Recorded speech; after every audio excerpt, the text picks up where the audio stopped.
భోగపురం అంతర్జాతీయ విమానాశ్రయం వచ్చే నెల 1వ తారీఖున ప్రారంభం కానుంది. ప్రధాని నరేంద్ర మోడీ దీన్ని లాంచింగ్ చేయనున్నారు. ప్రతిష్టాత్మకంగా నిర్మించినటువంటి భోగపురం ఎయిర్పోర్టు వద్ద మనం ఉన్నాం. ఇప్పుడు ఎయిర్పోర్ట్ చూసుకున్నట్లయితే ఇటీవల కాలంలో బెంగళూరు ఎయిర్పోర్ట్ కూడా ఇదే తరహాలో నిర్మించారు. అండ్ సముద్రంలో అలల మాదిరిగా ఇక్కడ ఉన్న నిర్మాణాన్ని మనం చూస్తున్నాం.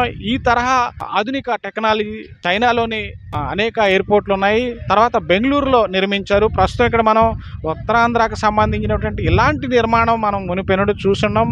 భోగాపురం ఎయిర్పోర్ట్ అత్యంత ప్రతిష్టాత్మకంగా నిర్మించడం అయితే జరిగింది. ఈ ఎయిర్పోర్ట్ మనం చూసినట్లయితే 2 కళ్ళు చాలవని చెప్పాలి.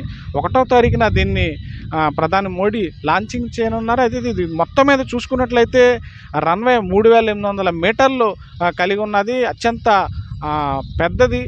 అంతర్జాతీయ ప్రమాణాలతో దీని నిర్మాణం అయితే జరిగిందని చెప్పొచ్చు. ఇంకా నిర్మాణం ప్రక్రియ ఇంకా పూర్తి కానున్నది.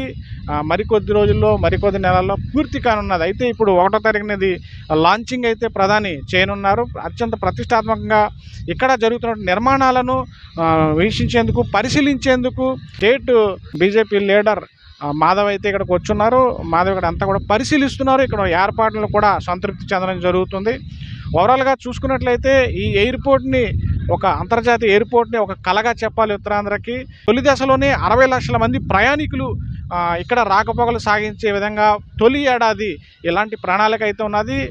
నెక్స్ట్ ఏడాది కల్లా ఇంచుమించుగా 1,80,00,000 మంది ప్రయాణికులు ఏడాది మొత్తంలోని ప్రయాణించే అవకాశం ఉంది. ఇలాంటి టార్గెట్ అయితే ఈ అంతర్జాతీయ ఎయిర్పోర్ట్ అయితే తీసుకోవడం జరిగింది. ప్రతిష్టాత్మకంగా నిర్మిస్తున్నటువంటి ఈ భోగాపురం అంతర్జాతీయ ఎయిర్పోర్టు ఉత్తరాంధ్ర వాసులకి ఒక కలగా చెప్పాలి. ఇక్కడ వ్యాపారస్తులకు కానీ లేదా డొమెస్టిక్ ఫ్లైట్స్ కానీ అంతర్జాతీయంగా అనేక విమానాలు ఇక్కడికి రానున్నాయి. ఆగస్టు 1న ప్రారంభం కానున్నది. ప్రధాని మోడీ ఇక్కడ ఈ ఎయిర్పోర్ట్ అయితే లాంచింగ్ చేయనున్నారు. కెమెరామెన్ స్వామితో Sridhar, GT India news, Vizianagaram జిల్లా. ఇది చాలా అసాధ్యం అనుకున్నారు, కానీ రికార్డ్ టైంలో అన్ని కూడా పూర్తి చేసుకోవడం జరిగింది. ఇవాళ ఈ యొక్క ఎయిర్పోర్ట్ చాలా సర్వాంగ సుందరంగా తయారైంది. ఏ విధంగా పక్కనే సాగరం ఉందో ఆ సాగరాన్ని డిపిక్ట్ చేసే విధంగా ఎయిర్పోర్ట్ నిర్మాణం చేయటం, అలాగే దాని ముందే పెద్ద సరస్సు నిర్మాణం చేయటం, ఇవన్నీ కూడా ఈ ఎయిర్పోర్ట్కి మరింత అందాన్ని ఇస్తుంది. దేశంలోనే ఎక్కడా లేని విధంగా ఈ యొక్క ఎయిర్పోర్ట్ నిర్మాణం కాబోతుంది.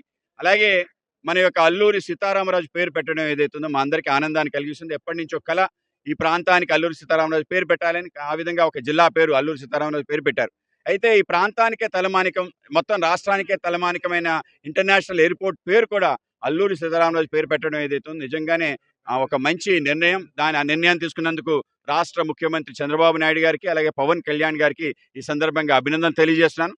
కేవలం పేరు పెట్టడమే కాకుండా మొత్తం ఎయిర్పోర్ట్లో అన్ని సొగసులు కూడా ఉత్తరాంధ్రతో నింపడం, ఈ ప్రాంతంలో ఉండే కళలు, అలాగే ఈ ప్రాంతంలో ఉండే హస్తకళలు, అలాగే ఈ ప్రాంతంలో ఉండే ఏవైతే చేనేత సంబంధించిన అంశాలు, అలాగే ఈ ప్రాంతంలో ఉండే దేవాలయాలు, బౌద్ధారామాలు, వీటన్నిటిని కూడా ఇక్కడ డిపెక్ట్ చేసే విధంగా ఒక ప్రయత్నం జరుగుతుంది.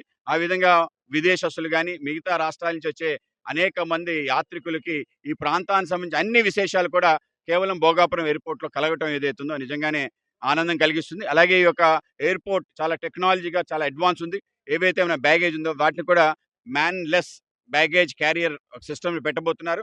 అలాగే దాంతోపాటు లోపలికి వెళ్ళటం కానీ బయటకు వెళ్ళటం అది కూడా మ్యాన్లెస్ చేయాలని చెప్పి ఒక ఆలోచన. అటువంటి దేశంలో ఏవైతే అనేక రకాల అత్యాధునికమైన ఆర్టిఫిషియల్ ఇంటెలిజెన్స్ని ఇక్కడ ఉపయోగించి మొత్తం ప్రయాణికులందరికీ సౌకర్యాలు పెంచే విధంగా ఉంటాయి. ఆ విధంగా మేము అందరూ చూడటం జరిగింది.